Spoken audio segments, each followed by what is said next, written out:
Okay सुया घे, पोत घे, अंगठ घे, माय आळ घे, कसग घे, मंगळसूत्र घे, माय.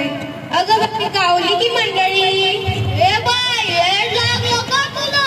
कुठून आली तू? अरे काय झालंय? कार्यक्रम सुरू आहे. माफ करा भाऊ. अरे काय झाले काय झाले काय झाले? मी तुझ्या घरामध्ये चोरी करायला आले की डाका टाकायला आले? मी तुझ्या घरात चोरी करत नाही आणि डाका टाकत नाही. एक भाकरीचा तुकडा दे की जाते. हा श्रीगोंदा आहे ना? तिथं भाकरी बिकरी नाही भेटत. मग काय इथं त्रिमूर्तीची भेळ भेटती, काकाची मिसळ भेटती, पाहिजे तर वडापावही भेटतो. हा बघ माय बघ वडापाव घे म्हणतोय. मला सांगा मंडळी, वडापाव खाऊन हातबल झाले लेकरू देशाचा भार कसा सांभाळ? बरं तुला द्यायचा तर ते, नाहीतर नको देऊ. पण मी काय म्हणते ते ऐकून तरी घेशील का नाही? ए बाई मायकड काहीच नाही तुला द्यायला. खरंच काही नाही. आई शपथ मी कधी खोटं नाही म्हणत. मी खोटं म्हणलो ना माय डोळे काढले जाईल. बघ माय डोळे काढून ठेव म्हणते. अरे मेल्यावर तर साराच डोळे जातील, पण मेल्या आधी जर हे दोन डोळे दान केले तर आंधळ्यांना दुनिया नाही का दिसणार? ही दुनिया दिसून तुझ्या पदरी नाही का पडणार ते पुण्य? बरं तुला द्यायचं तर ते तर नको देऊ. द्यायला भरपूर पण द्यायची भावना असावी. अरे नेत्रदान जर केलं तर आंधळ्यांना दुनिया दिसेल. एवढा 70-80 किलोचा बॉडी दिलं परमात्मानं. एखाद्या दवाखान्याला दान केला तर 2-3 डॉक्टर नाही का व्हायचे समाजाची सेवा करायला? या शरीरामध्ये भांडर रक्त जर दान केलं तर अपघातामध्ये जखमींचे प्राण नाही का वाचणार? द्यायला भरपूर द्यायची भावना असेल. बरं तुला द्यायचं तर ते, नाही तर नको देऊ. पण मी काय म्हणते ते ऐकून तरी घेशील का नाही? फुकट आहे ना मग सांग.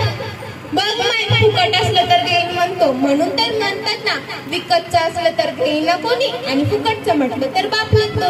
बरं फुकट का होईना, तू जर माझं ऐकून घेतलं ना तर तुला बुरगुंडा होईल. बुरगुंडा बुरगुंडा बुरगुंडा म्हणजे लेकला वार. मला ऑलरेडी 2 लेकरू. अरे बुरगुंडा म्हणजे लेकरं बाळा नाही. बुरगुंडा या शब्दाचा अर्थ आमच्या भाषेमध्ये ज्ञान असा आहे. अच्छा, ज्याला आपण इंग्रजीत नॉलेज म्हणतो ते ना? हा तुला ज्ञान होईल. ती 4 युग आणि 10 उत्तर आमच्यामध्ये असतात. तुझं आहे तुझं पाशी, परंतु तू जागा चुकलाशी, आणि ती चुकलेली जागा दाखवण्यासाठी संतांनी ग्रंथांचं भारुडांची निर्मिती केली. मला सांग, एखादा डिग्रा जुना झाला तर त्याच्या परत प्रती काढता येते. एखाद्या वेळी भारूड फाटायला लागलं तर त्याचे झेरॉक्स काढून ठेवता येते. पण ज्या ग्रंथांचे संस्कार करण्यासाठी आपल्याला या नरकाची प्राप्ती स्वतः परमात्मानं करून दिली, या नरकाची झेरॉक्स मशीन झाली का रे तयार? अजून नाही, अशी झेरॉक्स मशीन नाही झाली. म्हणून म्हणते तू जर माझं घेतलं ना तर तुला गुंडा होईल भैया ग, तुला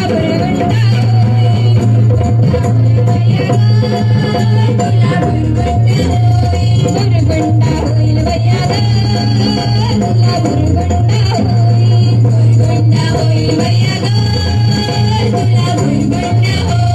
तुला बी होईल भैया, मला बी होईल. तुला बी होईल भैया, मला बी होईल.